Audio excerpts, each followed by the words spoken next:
This is my neighborhood, guys. So, hindi kasi ako, guys, nakatira sa main streets. Nakatira ako, guys, malapit sa mga rice fields.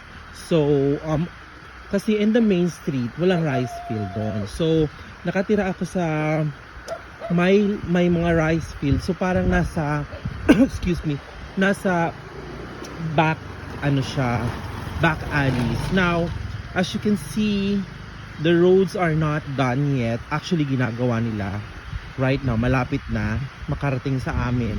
Pero, it's so dusty. So, as you can see, ayun may mga rice field pa siya. And there are villas all around. Now, if I need to buy something, I would have to walk. Kasi walang mga stores na malapit sa amin. But then, it's just near. It's fun. Thank you for watching. Have a great day. God bless. Mama.